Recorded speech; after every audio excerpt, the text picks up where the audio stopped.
కాకినాడ జిల్లా సామర్లకోట మండలం వేట్లపాళెం గ్రామం ఈ నెల 28వ తేదీన బాణసంచా పేలుడు జరిగింది. శ్రీ సూర్యశ్రీ ఫైర్ వర్క్స్లో జరిగిన ఈ ప్రమాదంలో ఆ రోజే 20 మంది చనిపోయారు. మళ్ళీ ఒక 4 చనిపోయారు. మొత్తం 24 మంది చనిపోవడం చాలా బాధాకరం. ఇంకా మిగిలిన 6 మందికి చికిత్స చేస్తున్నారు. అయితే అధ్యక్ష, పరిశ్రమకు అనుమతి కూడా వైఎస్ఆర్ కాంగ్రెస్ పార్టీ ప్రభుత్వాన్ని ఇచ్చారు 2022 ప్రాంతంలో. అయితే నిబంధనలకు విరుద్ధంగా ఎక్కువ మంది పెట్టి ఇక్కడ పనిచేపిస్తున్నారు. 31 మందితో ఆ సమయంలో పనిలో ఉన్నారు. అంటే మామూలుగా అధ్యక్ష అక్టోబర్ 25లో కూడా తనిఖీలు చేశారు. అయితే వీళ్ళు చేసిన పని వాళ్ళు వచ్చినప్పుడు కరెక్ట్గా చూపించి మళ్ళీ ఇష్టానుసారంగా ముందుకు పోయే పరిస్థితికి వచ్చారు. పరిమితికి మించి మందుగుండు సామగ్రి నిల్వ చేయడం, ఆర్డర్లు ఉన్నాయనే ఉద్దేశంతో పెద్ద మొత్తంతో ఈ యొక్క బాణసంచాలు తయారు చేయడం, దీనివల్ల ఎక్కువ ప్రాణ నష్టం జరిగింది. మొన్న శనివారం నేను విజయనగరంలో ఉంటే నాకు సమాచారం వస్తానే నేను అక్కడి నుంచి చీపురుపల్లి నేరుగా వెళ్ళాను. ఇది లంచ్ సమయంలో జరిగిన ప్రమాదం. దీంతో కొంతమంది ప్రాణాలు కాపాడుకునే పరిస్థితికి వచ్చారు. లంచ్ టైం కాబట్టి. ప్రమాదం జరిగిన 30 నిమిషాల లోపలే ఫైర్ ఇంజిన్ కానీ పోలీసు కానీ వెళ్ళారు. ఇవన్నీ కూడా అడబాల అర్జున్, అడబాల నాని పేరుతో లైసెన్సులు ఉన్నాయి. ఘటన పైన కేసు నమోదు చేశాం. చాలా బాధేస్తుంది. పోయి చూశాను. హృదయ విదారకమైన సంఘటన, మనసు కలిచివేసే పరిస్థితి వచ్చింది.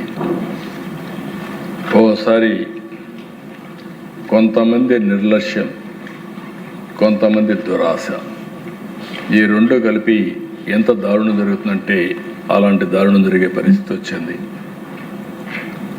ఇమ్మీడియట్గా ఇది జరిగిన తర్వాత ఆ కుటుంబ సభ్యుల్ని పరామర్శించాను, ఓదార్చాం. కానీ వాళ్ళ ప్రాణాలు తేలేం. అందుకనే అధ్యక్ష, కేంద్రం ఇచ్చింది 2 లక్షలైతే రాష్ట్ర ప్రభుత్వం 20 లక్షల రూపాయలు ఆర్థిక సహాయం ఎక్స్గ్రేషియా అక్కడనే అనౌన్స్ చేశాం. పూర్తి వైద్య ఖర్చులు కూడా ఖర్చు పెడతా ఉన్నాం. వాళ్ళందరికీ, వాళ్ళ పిల్లలందరినీ చదివించే బాధ్యత ఈ ప్రభుత్వం తీసుకుంటున్నాం. ఇండ్లు లేని వాళ్ళందరికీ ఇళ్ళు కట్టించే బాధ్యత కూడా తీసుకుంటామని ఈ సభ ద్వారా మరొకసారి వారందరికీ విజ్ఞప్తి చేస్తున్నా. ఇంకొక పక్కన అధ్యక్ష, ఈ సంఘటనలో మీరు ఒకసారి చూస్తే చాలా బాధేస్తుంది అధ్యక్ష. ఇప్పుడు కూడా ఇంకొక 2 చనిపోయారు. మొత్తం 26 మంది అయ్యారు. అంటే 90% కాలిపోయారు. అది అలాంటి వాళ్ళు సర్వైవల్ కూడా కావడం కష్టం. కానీ మన ప్రయత్నం మనం చేస్తూనే ఉన్నాం. అందుకని అధ్యక్ష, ఈ సంఘటన పైన నిర్లక్ష్యం చేసినటువంటి ఆర్డీఓ కానీ, డిఎస్పి కానీ, జిల్లా ఫైర్ ఆఫీసర్, జిల్లా లేబర్ ఆఫీసర్, ఈ 4 కూడా సస్పెండ్ చేశాం. DSP Peddapuram, RDO Peddapuram, district fire officer, అదే మరిగా డిప్యూటీ కమిషనర్ ఆఫ్ లేబర్ జిల్లాలో అతను కూడా సస్పెండ్ చేశాం. 2 సీనియర్ ఆఫీసర్స్తో ఇన్వెస్టిగేషన్కి మళ్ళీ పంపించాం. Suresh Kumar, principal secretary government municipal administration. ఇంకో పక్క A K Ramakrishna, IPS, inspector general of police. అధ్యక్ష, ఇక్కడ నేను ఒక విషయం చాలా స్పష్టంగా చెప్పాలి. ఎవరైతే ఈ చిన్న ఇండస్ట్రీ పెట్టుకొని సూర్యశ్రీ ఫైర్ వర్క్స్ అనే పేరుతో ఇది చేశారో వాళ్ళకే కాకుండా మిగిలిన వాళ్ళందరికీ చెప్తున్నాం, చాలా క్లియర్గా కూడా హెచ్చరిక చేస్తున్నాం. ఏదైనా మీరు కానీ ఇలాంటి పనులు చేసేటప్పుడు అన్ని జాగ్రత్తలు తీసుకొని చేయాల్సిన అవసరం ఉంది. మీ దుర్మార్గమైనటువంటి ఆలోచనతో, మీ స్వార్థంతో ఇలాంటి పేద ప్రజల్ని బలి తీసుకోవడం అనేది చాలా దారుణం. దీన్ని చాలా తీవ్రంగా ఖండిస్తున్నా. ఆ కుటుంబ సభ్యులకు నా ప్రగాఢ సానుభూతి తెలియజేస్తూనే వారి ఆత్మకి శాంతి కలగాలని కోరుకుంటున్నా. అయితే భవిష్యత్తులో ఎలాంటి సంఘటనలు జరగడానికి వీల్లేదు దేశ.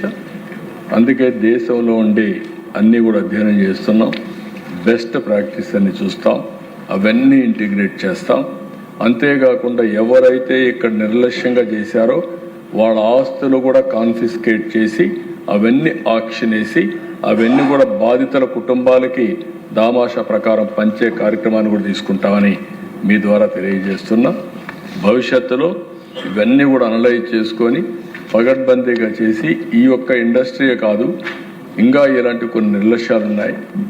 ఆంధ్రప్రదేశ్ రాష్ట్రంలో చాలా వరకు పాజిటివ్గా మనం పనులు చేసినప్పటికీ కొంతమంది స్వార్థపరులు అక్కడక్కడ నేను మొన్న కూడా చెప్పాను, ఆడబిడ్డల్ని అఘాయిత్యాలు చేయడం అలాంటివి కూడా కొన్ని నీచమైన కార్యక్రమాలు కానీ హీనస్ క్రైమ్ జరిగే పరిస్థితి వచ్చిందని చెప్పి వాళ్ళ పట్ల ఎంత కఠినంగా ఉండాలో అంత కఠినంగా ఉంటున్నాం. ఇక్కడ ఒక బాధ్యత కలిగిన ప్రభుత్వం. ఈరోజు నేను చూశాను, ఓసారి చూస్తే కనీసం ఒక అపోజిషన్ ఒక పార్టీ ఒకటి ఉంది. అది దీనికంటే మించినటువంటి సమస్య ఉండదు. ఈ సమస్య కౌన్సిల్లో కూడా తీసుకునే పరిస్థితులు లేరు. అసెంబ్లీకి రారు, కౌన్సిల్లో ఈ సమస్య తీసుకోరు.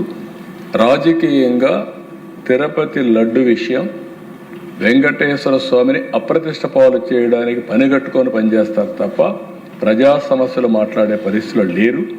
దీన్ని నేను చాలా తీవ్రంగా ఖండిస్తున్నాను అధ్యక్ష. అయితే బాధ్యత కలిగిన ప్రభుత్వం, బాధ్యతని తప్పించుకోం, కానీ ఎవరి కోసం కాదు ప్రజల కోసం పనిచేస్తున్నాం. అందుకే మళ్ళీ ఈ ఫ్లోర్ నుంచి చెప్తున్నాను అధ్యక్ష, ఎవరైతే ఇలాంటి ఫ్యాక్టరీస్ పెట్టుకుంటారో అలాంటి మీ వల్ల ప్రజల ప్రాణాలకు ప్రమాదం తీసుకొచ్చే పరిస్థితి తీసుకురావద్దండి. కఠినమైన చర్యలు తీసుకుంటాం, కఠినమైన నిబంధనలు పెడతాం, పర్యవేక్షిస్తాం. రాబోయే రోజుల్లో ఇలాంటి జరిగితే మాత్రం ఇప్పుడు కూడా ఈ ఇష్యూ కూడా వదిలిపెట్టాం. దీన్ని లాజికల్గా తీసుకుపోతూనే డెమాన్స్ట్రేటివ్ ఎఫెక్ట్గా పోయి భవిష్యత్తులో కూడా దీనికంటే కఠినంగా ఉంటామని మరొక్కసారి విజ్ఞప్తి చేసుకుంటూ, ఏదేమైనా చాలా బాధ కలుగుతున్న దేశం చూసినప్పుడు, ఆ బాడీస్ చూసినా కూడా ఇంకా నేను మర్చిపోలేకపోతున్నా. చాలా దారుణం, బాధాకరం.